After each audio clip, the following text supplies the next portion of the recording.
আসসালামু আলাইকুম রহমতুল্লাহি ওবরকাতুহু। সম্মানিত দর্শক, রাষ্ট্রপতি জনাব শাহাবুদ্দিন চুপ্পু তিনি সম্প্রতি বাংলাদেশের অন্যতম শীর্ষ দৈনিক কালের কণ্ঠ সেখানে একটি নাতিদীর্ঘ সাক্ষাৎকার দিয়েছেন। কালের কণ্ঠের নির্বাহী সম্পাদক নিজে বঙ্গভবনে উপস্থিত হয়ে এই সাক্ষাৎকারটি গ্রহণ করেছেন এবং আমাদের এই বাংলাদেশে কোনো রাষ্ট্রপতি রাষ্ট্র ক্ষমতায় থেকে এরকম নাতিদীর্ঘ সাক্ষাৎকার কোনো জাতীয় দৈনিকে দিয়েছেন এটা যেভাবে আমি দেখিনি। আর সেই সাক্ষাৎকারের মধ্যে নিজের অপমান, নিজের বেদনা, নিজের গ্লানি, নিজের কষ্ট এবং অপমান যেভাবে তিনি ফুটিয়ে তুলেছেন সেটি সারা দেশের মানুষকে নিদারুণভাবে নাড়া দিয়েছে। আমরা যারা বাইরে আছি তারা হয়তো মনে করি যে রাষ্ট্রপতি মানে একটা বিরাট ব্যাপার। তিনি সেখানে রাজার হালে আছেন, পায়ের উপর পা তুলে বসেছেন। প্রতি অক্তে তার জন্য শাহী খাবার তৈরি হয়, তার জন্য ডাক্তার আছে, তার নামাজ পড়ার জন্য আলাদা জায়গা আছে, ব্যায়ামাগার আছে, আরও কত কী। কিন্তু ওখানে বসে একজন মানুষ যে অসহায় হতে পারেন, একজন মানুষ যে অপমানিত হতে পারেন, একজন মানুষ যে বন্ধিত্ব বরণ করতে পারেন, একজন মানুষের জীবন যে পশুর মতো অবমাননাকর পর্যায়ে পৌঁছে যেতে পারে, তা এই কালের কণ্ঠের সাক্ষাৎকারে জনাব শাহাবুদ্দিন চুপ্পু যেভাবে বলেছেন, আর যিনি সাক্ষাৎকার গ্রহণ করেছেন নিখুঁতভাবে তিনি তার কলমের মাধ্যমে যে সাক্ষাৎকার যে বিষয়বস্তু, সেই বিষয়বস্তু যেভাবে ফুটিয়ে তুলেছেন সেগুলো নিয়ে এখন বাংলাদেশে রীতিমতো তোলপাড় চলছে। কালের কণ্ঠের এই রিপোর্টটি নিয়ে দেশের প্রথম সারির সব পত্রপত্রিকা নিউজ করেছে রাষ্ট্রপতির এই বক্তব্য নিয়ে। এমনকি কালের কণ্ঠকে যারা দেখতে পারে না, প্রথম আলো, ডেইলি স্টার, তারাও এই সাক্ষাৎকারটিকে রেফারেন্স হিসেবে ব্যবহার করে একের পর এক উপর্যে পরে রিপোর্ট ছাপাচ্ছে। দেশের গণমাধ্যমগুলো একটার পর একটা রিপোর্ট করছে। আমরা যারা পডকাস্ট তৈরি করছি বা আমরা যারা কন্টেন্ট তৈরি করছি, আমরা কিন্তু একই কথা বারবার বলে যাচ্ছি। এর কারণ হলো রাষ্ট্রপতির এই বক্তব্য তার একার নয়, তার এই বক্তব্য পুরো জাতির। তিনি যে অপমানিত হয়েছেন, লাঞ্ছিত হয়েছেন, তিনি ব্যক্তি শাহাবুদ্দিন চুপ্পু লাঞ্ছিত হননি। তিনি লাঞ্ছিত হয়েছেন 18 কোটি বাংলাদেশি মানুষকে নিয়ে। এত বড় একটা বিপ্লবের পর এবং এত বড় একটা লড়াই সংগ্রামে বিপ্লবীদের বিজয়ের পর যে রাষ্ট্রপতি মূলত বলতে গেলে বাধ্য হয়েছেন অবনত মস্তকে বিপ্লবী সরকারের, গণঅভ্যুত্থানের সরকারের সকল আদেশ, নির্দেশ, অনুরোধ মান্য করার। তিনি সসম্মানে চলে যেতে পারতেন, তাকে বিদায় দেওয়া হতে পারত, কিন্তু সেটা না করে তাকে যে অমানবিক নির্যাতন করা হয়েছে, তাকে আটকে রেখে অনেকটা বন্দিত্বের মতো অবস্থায় ফেলে তাকে যেভাবে খুঁচানো হয়েছে, যেভাবে একজন মানুষকে যদি একটা মানে যাকে বলা হয় রুমের মধ্যে রেখে চারিদিকে বিষধর গোখরা সাপ ছেড়ে দেওয়া হয়, তখন সেই মানুষটির মনোজগতে যে ভয় এবং ভীতিকর অবস্থা তৈরি হবে, ঠিক একই অবস্থা রাষ্ট্রপতি গত 17 মাস ধরে ভোগ করেছেন।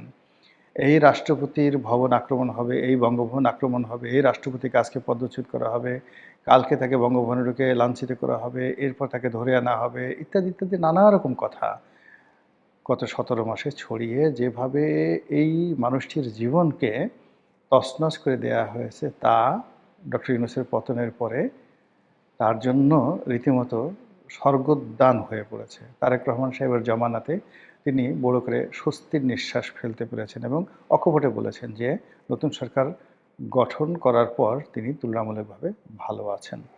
তো আমাদের বক্তব্য হলো যে ডক্টর মোহাম্মদ ইউনূস একজন শিক্ষিত মানুষ, সজ্জন মানুষ হিসেবে যার পরিচিতি, যিনি শান্তিতে নোবেল পুরস্কার পেয়েছেন, তিনি যথেষ্ট বয়স্ক, প্রায় 90 বছর তার বয়স। এই বয়সে মানুষ মৃত্যুর কথা চিন্তা করে, কবরের কথা চিন্তা করে, আল্লাহ খোদার কথা চিন্তা করে এবং সাধারণত শয়তান, ইবলিস এই ধরনের বুড়া মানুষের কাছে যায় না। কিন্তু কি হলো, এই ভদ্রলোক বা তিনি নিজে বা তার আশেপাশে যারা ছিলেন, তারা গত এই 17 মাসে কেবল ডক্টর মোহাম্মদ ইউনূস নয়, এরকম আরও অনেক বহু সম্মানিত মানুষের জীবন তছনছ করে ছেড়ে দিয়েছেন, যারা ব্যবসা বাণিজ্য করতেন। প্রায় বড় বড় সব ব্যবসা প্রতিষ্ঠানগুলো মবের শিকার হয়েছে। সেটা বসুন্ধরা গ্রুপ বলেন বা তাদের প্রতিদ্বন্দ্বী যমুনা গ্রুপ বলেন, সেটা গাজী গ্রুপ বলেন কিংবা হামিম গ্রুপ বলেন, বাংলাদেশে এমন কোনো বড় শিল্প প্রতিষ্ঠান নাই, প্রাণ গ্রুপ বলেন কিংবা ইস্পাহানি গ্রুপ বলেন, কেউ মবের কবল থেকে রক্ষা পায়নি।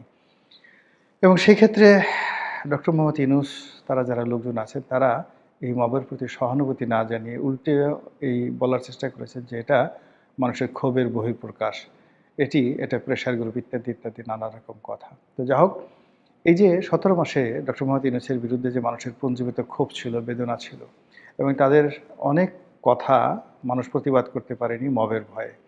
তাদের অনেক কথা মামলা মোকদ্দমা, রাষ্ট্রদ্রোহ মামলা, আওয়ামী লীগের দোসর সাজিয়ে মামলায় ঢোকানো, হত্যা মামলায় ঢোকানো, এই কাজগুলো ছিল একেবারে মুড়ি মুড়কির মতো। এই কাজগুলো ডক্টর মোহাম্মদ ইউনূসের নেতৃত্বে এমনভাবে হয়েছে যে মানুষ অনেক কিছু দেখেছে, অনেক কিছু বলতে চেয়েছে কিন্তু বলতে পারেনি, অনেক কিছু দেখতে চায়নি কিন্তু তাদেরকে দেখতে হয়েছে, অনেক কিছু সহ্য করতে চায়নি তাদেরকে সেই জিনিসগুলো সহ্য করতেছে। এবং এরই ধারাবাহিকতায় আজকে এই যে রাষ্ট্রপতির যে বক্তব্য, সেই বক্তব্য নিয়ে সাধারণ মানুষের যে আবেগ, সহানুভূতি, এটি আওয়ামী লীগের প্রতি সহানুভূতি নয়, বা এটি জনাব শাহাবুদ্দিন চুপ্পুর প্রতি কোনো সহানুভূতি নয়, এটি হলো ডক্টর মোহাম্মদ ইউনূসের প্রতি বিরক্তি, তার প্রতি ক্রোধ, তার প্রতি ক্ষোভ।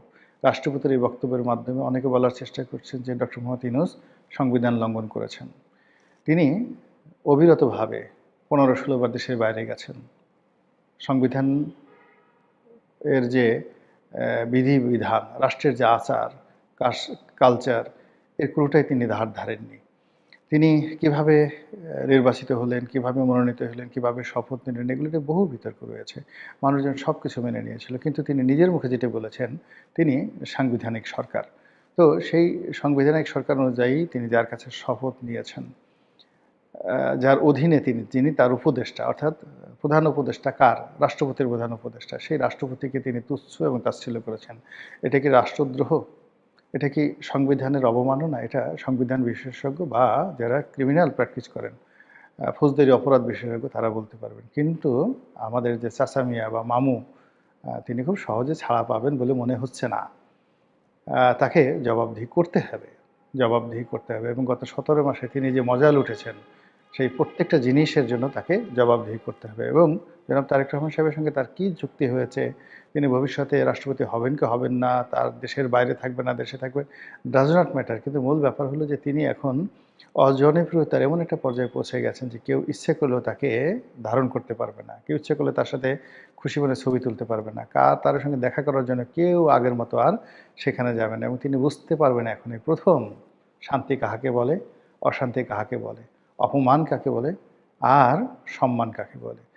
কোনো সম্মানিত ব্যক্তিকে অসম্মান করলে যে কী পরিণতি হয়, এটি এখন তিনি হাড়ে হাড়ে টের পাবেন। যেটা বলছিলাম যে তিনি তার ক্ষমতাকালীন সময় বহুবার দেশের বাইরে গেছেন। প্রোটোকল অনুযায়ী তার উচিত ছিল রাষ্ট্রপতির সঙ্গে দেখা করে যাওয়া আর বিদেশ থেকে এসে রাষ্ট্রপতির সঙ্গে দেখা করা। একটা কাজ তিনি করেননি।